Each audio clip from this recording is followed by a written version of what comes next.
Hello दोस्तों, आप सभी का दिल खोलकर स्वागत करता हूं आज के इस सेशन में गाइज। और आप सभी जैसा कि जानते हैं गाइज कि हमारा जो आगामी 28 जनवरी और 4 फरवरी जो है गाइज बहुत इम्पोर्टेंट डे है, क्योंकि उस दिन जेएसएससी सीजीएल का आप लोग का एग्ज़ाम होगा गाइज। ठीक है, जो भी बच्चे दिल से तैयारी कर रहे हैं जैसे सीजीएल का, उनके लिए ये सेशन बहुत ही इंपॉर्टेंट है गाइज, क्योंकि उनको पता है कि पेपर थर्ड में जो है कंप्यूटर जीके कितना इंपॉर्टेंट रोल निभाने वाला है। टोटल 20 प्रश्न रहेंगे गाइज, और आप लोगों को कम से कम 18 से 19 प्रश्न जो है, अगर आप लोग को 100 पोस्ट चाहिए तो सही करने होंगे गाइज, अन्यथा आप लोगों का जो 100 का पोस्ट जो ख्वाब रखे हैं वो अधूरा रह जाएगा गाइज, ये याद रखिएगा। ठीक है, तो उसी को ध्यान में रखते हुए गाइज आप लोगों के बीच में जो मैं हर एक दिन डेली बेसिस पर जो है गाइज ये सेशन लेकर आता हूं, जो कि बहुत ही इंपॉर्टेंट सेशन है गाइज। तो चलिए बिना देरी किए हुए आज का सेशन जो है स्टार्ट करते हैं गाइज, और अंत तक जरूर आप लोग सेट जरूर लगाइएगा, बहुत अच्छा लगेगा गाइज। और जितने भी क्वेश्चन है सबके सब इंपॉर्टेंट है गाइज। तो पहला सवाल आप लोग के बीच में है गाइज, निम्न में से सूचना यानी इंफॉर्मेशन के गुण हैं। तो इंफॉर्मेशन के गुण कौन कौन से हैं गाइज बताना है। ऑप्शन आप लोगों को संक्षिप्तता, ऑप्शन बी अर्थपूर्णता, या ऑप्शन सी यथार्थता, या डी सभी। तो बताइए इंफॉर्मेशन के गुण कौन है।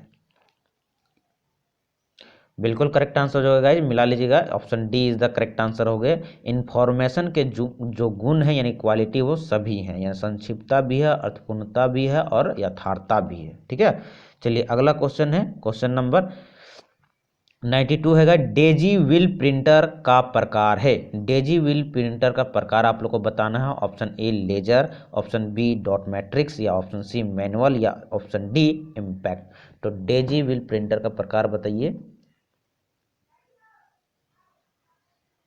बिल्कुल करेक्ट आंसर हो जाएगा, option number D is the correct answer का दोस्तों, इम्पैक्ट। इम्पैक्ट जो है डेजी व्हील प्रिंटर का एक प्रकार है। ठीक है, चलिए अगला क्वेश्चन है, रैम किस प्रकार का मेमोरी है। Option A volatile memory, option B non volatile memory, option C गैर परिवर्तनशील मेमोरी, या ऑप्शन डी बाह्य मेमोरी। तो बताइए गाइज क्या होना चाहिए 93 का सही जवाब। बिल्कुल करेक्ट आंसर हो जाएगा गाइज, जैसा कि आप सभी जानते हैं कि रैम जो है एक क्या बोले प्राइमरी मेमोरी नहीं है गाइज, नॉन प्राइमरी मेमोरी, इसलिए वोलाटाइल मेमोरी इसको कहा गया है। ठीक है, चलिए अगला क्वेश्चन है 94 का, निम्न में से आकार के आधार पर बड़े से छोटा कंप्यूटर का वर्गीकरण है। ऑप्शन ए सुपर कंप्यूटर, उसके बाद मिनी कंप्यूटर, उसके बाद मेन फ्रेम कंप्यूटर, उसके बाद माइक्रो कंप्यूटर। ऑप्शन बी है guys supercomputer, microcomputer, minicomputer, mainframe computer. Option C है supercomputer, microcomputer, mainframe computer, या minicomputer. Option D supercomputer, mainframe computer, minicomputer और microcomputer. तो सही option क्या होना चाहिए guys, ये आप लोग को कमेंट करना है कमेंट बॉक्स में 94 का। बिल्कुल करेक्ट आंसर हो जाएगा, option number D is the correct answer दोस्तों, ऑप्शन डी सही जवाब होगा। ठीक है, सबसे पहले जो आएगा सबसे बड़े से छोटे के क्रम में सबसे बड़ा होता है सुपर कंप्यूटर, उसके बाद होता है मैन फ्रेम कंप्यूटर, उसके बाद होता है मिनी कंप्यूटर, और माइक्रो कंप्यूटर सबसे छोटा होता है। ठीक है ना, तो इसलिए सही जवाब होगा option number D is the correct answer हो जाएगा। चलिए नेक्स्ट क्वेश्चन है 95 का, मेनू में डैश की सूची होती है। मेनू में किसकी सूची होती है गाइज। ऑप्शन ए कमांड्स की, ऑप्शन बी डेटा की, ऑप्शन सी ऑब्जेक्ट्स की, या ऑप्शन डी रिपोर्ट की। तो बताइए मेनू में क्या चीज की सूची होती है 95। बिल्कुल करेक्ट आंसर हो जाएगा, option number A is the correct answer हो जाएगा। मेनू में जब भी रहेगा कमांड्स का सूची रहता है। ठीक है, अगला क्वेश्चन है 96 है, एमएमयू का विस्तार क्या है, यानी कि एमएमयू का फुल फॉर्म बताना है। Option A machine memory unit, option B memory management unit, option C man memory unit, या option D machine management unit. तो सही जवाब कमेंट करने का प्रयास जरूर कीजिए 96 का। बिल्कुल करेक्ट आंसर हो जाएगा, option number B is the correct answer दोस्तों, ऑप्शन बी सही जवाब हो जाएगा, मेमोरी मैनेजमेंट यूनिट। ठीक है, एमएमयू का जो फुल फॉर्म होगा मेमोरी मैनेजमेंट यूनिट हो जाएगा। चलिए अगला सवाल है 97 का, एक ईआर डायग्राम में इलिप्स किसका द्योतक है, यानी कि प्रतीक है गाइज। बताइए, ऑप्शन ए रिलेशन का, ऑप्शन बी एंटिटी का, ऑप्शन सी फील्ड्स का, ऑप्शन डी की का। तो बताइए सही आंसर क्या होना चाहिए 97 का। बिल्कुल करेक्ट आंसर हो जाएगा option number D is the correct answer हो जाएगा, की का, है ना। की का होगा।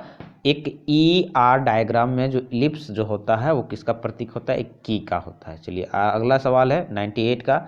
ओरेकल क्या है गाइज? ऑप्शन ए एक प्रचालन तंत्र, ऑप्शन बी शब्द संसाधक software, option C data software, option D A और बी का मिश्रण। तो बताइए सही जवाब क्या होना चाहिए 98 का। बिल्कुल करेक्ट आंसर हो जाएगा option number C is the correct answer होगा, डेटा सॉफ्टवेयर का, ठीक है ना। ओरेकल जो है एक डेटा सॉफ्टवेयर है गाइज, ध्यान रखिएगा। चलिए नेक्स्ट क्वेश्चन है 99 है, निम्न में से कौन सा सुपर कंप्यूटर को विश्व के शीर्ष 500 कंप्यूटरों की सूची में शामिल हुआ है? ऑप्शन ए परम युवा, ऑप्शन बी एरावत, या ऑप्शन सी परम 10,000, या ऑप्शन डी परम ईसन। तो सही आंसर कमेंट करने का प्रयास जरूर कीजिएगा 99 का दोस्तों। बिल्कुल करेक्ट आंसर हो जाएगा option number B is the correct answer दोस्तों। ऑप्शन बी सही जवाब, एरावत। 500 कंप्यूटर की सूची में जो शामिल हुआ है विश्व में वो एरावत है, ठीक है ना। चलिए अगला क्वेश्चन है 100 नंबर क्वेश्चन है, निम्न में से किस श्रेणी की फाइलें आमतौर पर ईमेल अटैचमेंट के रूप में भेजने की अनुमति नहीं है? Option A dot zip files, option B dot rar files, option C dot X या dot bin files, option D है डॉट डॉक फाइल्स। तो बताइए सही आंसर क्या होना चाहिए। अटैच करके नहीं भेज सकते हैं, बहुत ही इंपॉर्टेंट सवाल है, छोटा सा सवाल है लेकिन बहुत इंपॉर्टेंट। जी बिल्कुल करेक्ट आंसर हो जाएगा option number C is the correct answer हो जाएगा, dot E X E file, या बोल सकते हैं डॉट बिन फाइल्स। इन फाइलों को हम ईमेल में अटैचमेंट करके नहीं भेज सकते हैं। चलिए अगला सवाल है 101 का, वेब पोर्टल डैकनेट संबंधित है। जो वेब पोर्टल है आपका डैकनेट वो किससे संबंधित है guys? Option A E agriculture से, ऑप्शन बी ई कॉमर्स से, ऑप्शन सी ई बिजनेस से, या डी ई लॉजिस्टिक्स से। तो बताइए सही आंसर क्या होना चाहिए। बिल्कुल करेक्ट आंसर हो जाएगा option number A is the correct answer हो जाएगा दोस्तों, ई एग्रीकल्चर से। चलिए अगला सवाल है 102 का, एक HTTP रिक्वेस्ट कितना पार्ट्स कंटेंट करता है? एक HTTP रिक्वेस्ट जो है कितना पार्ट्स कंटेंट करता है? Option A 2, option B 5, option C 3, या ऑप्शन डी 4। तो बताइए दोस्तों क्या होना चाहिए 102 का सही आंसर। बिल्कुल करेक्ट आंसर हो जाएगा option number C is the correct answer होता है। एक जो HTTP रिक्वेस्ट है वो 3 पार्ट को कंटेंट करता है, ठीक है। चलिए अगला सवाल है 103 का, एक्सेल स्प्रेडशीट का एक्सटेंशन बताइएगा। इसका पहचान बताना है, यानी सिंबल बताने एक तरह से बोल सकते हैं। Option A dot doc, option B dot XLS, option C है डॉट PPT, ऑप्शन डी है डॉट ACCTS। तो बताइए क्या होना चाहिए सही आंसर 103 का। बिल्कुल करेक्ट आंसर जो हो जाएगा दोस्तों, मिला लीजिए, इसका सही जवाब होगा option number B is the correct answer है, जो कि आप पकड़ पाए होंगे आई होप। चलिए अगला सवाल है आप लोग के बीच में 104 नंबर क्वेश्चन है गाइज, एक्सेल में 2 सेलों को एक सेल में मिलाने के परिचालन को क्या कहते हैं? Option A join cell, option B merge cell, option C merge table, या ऑप्शन डी ज्वाइन टेबल। बहुत ही इंपॉर्टेंट सवाल है एक्सेल का गाइज, बहुत ही इजी सवाल है। जो भी एक्सेल में काम करते होंगे उनके लिए बहुत ही हलवा सवाल है गाइज। बिल्कुल करेक्ट आंसर हो जाएगा option number B is the correct answer होगा, मर्ज सेल कहते हैं, ठीक है। एक सेल को दूसरे सेल से अगर जोड़ देते हैं तो उसे मर्ज करना कहते हैं। चलिए अगला सवाल है 105 का, डाटाबेस में वास्तविक डाटा कहाँ रहता है? ऑप्शन ए स्कीमा में, ऑप्शन बी ट्रिगर्स में, ऑप्शन सी रिपोर्ट्स में, या ऑप्शन डी टेबल्स में। तो बताइए सही आंसर क्या होना चाहिए 105 का गाइज।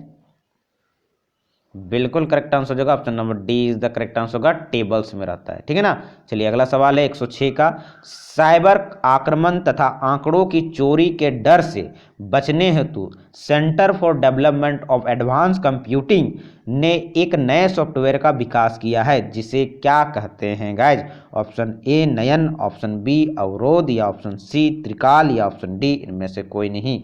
106 का सही आंसर कमेंट करने का प्रयास जरूर कीजिएगा दोस्तों।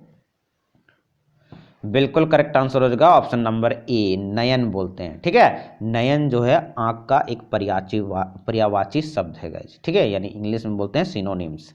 चलिए अगला सवाल है 107 का, ई प्रोम में से आंकड़ा यानी डेटा को किसके द्वारा मिटाया जाता है? ऑप्शन ए तरंगदैर्घ्य के द्वारा, ऑप्शन बी पैराबैंगनिक के प्रकाश के द्वारा, ऑप्शन सी प्रकाश पुंज के द्वारा, या ऑप्शन डी इनमें से कोई नहीं। तो बताइए 107 का सही जवाब क्या होना चाहिए?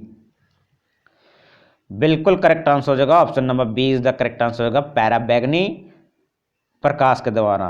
ठीक है, यानी कि अल्ट्रा वायलेट लाइट के द्वारा जो है ई प्रोम में से डाटा को मिटाया जाता है गाइस। चलिए अगला सवाल है 108 नंबर क्वेश्चन, कंप्यूटर सिस्टम खाली जगह के माध्यम से टेक्स्ट और संख्यात्मक यानी कि न्यूमेरिकल और आंकड़ा और डेटा को जो है गाइस प्रवेश कराता है। बताना है टेक्स्ट और संख्यात्मक यानी न्यूमेरिकल, आंकड़ा यानी डेटा को प्रवेश करता था किसके माध्यम से गाइस? सिस्टम में, कंप्यूटर सिस्टम में। ऑप्शन ए माउस के माध्यम से, ऑप्शन बी मॉनिटर के माध्यम से, ऑप्शन सी स्कैनर के माध्यम से, और या ऑप्शन डी कीबोर्ड के माध्यम से। बहुत इजी सवाल है गाइस, बिल्कुल करेक्ट आंसर हो जाएगा guys, option number D is the correct answer होगा। बिल्कुल सही जवाब है आप लोग को, कीबोर्ड। चलिए नेक्स्ट क्वेश्चन है 109 नंबर क्वेश्चन गाइस, और आज का हमारा लास्ट सवाल है। ठीक है, मेगाहर्ट्ज या M M M H Z शब्द का अर्थ बताइए। ऑप्शन ए 100 साइकिल प्रति मिनट, ऑप्शन बी 1000 साइकिल प्रति second, option C million cycle प्रति मिनट, या ऑप्शन डी मिलियन साइकिल प्रति सेकेंड। तो बताइए सही आंसर क्या होना चाहिए 109 का? बिल्कुल करेक्ट आंसर हो जाएगा option number D is the correct answer होगा, मेगाहर्ट्ज यानी कि एम एच जेड का फुल फॉर्म अगर बोलिएगा तो मिलियन साइकिल प्रति सेकंड होता है। तो ये आज के सेशन में हमारा टॉप 20 क्वेश्चन हुए गाइज, जो कि बहुत ही इंपॉर्टेंट है। ये सवाल आप लोग को एग्जाम सेंटर में जरूर मिलेंगे गाइज, ध्यान रखिएगा। ठीक है, तो आज का सेशन आप लोगों को कैसा लगा गाइज कमेंट बॉक्स के माध्यम से जरूर बताइएगा, और अच्छा लगा तो दोस्तों के बीच में जरूर शेयर कर दीजिएगा, ताकि गाइज उनको भी हेल्प हो सके, क्योंकि समय बहुत कम है गाइज, इसलिए एक दूसरे का कोऑपरेट करते चलिए, आपका भला होगा गाइज। फिर मिलते हैं नेक्स्ट सेशन में, तब तक के लिए जय हिंद जय भारत दोस्तों।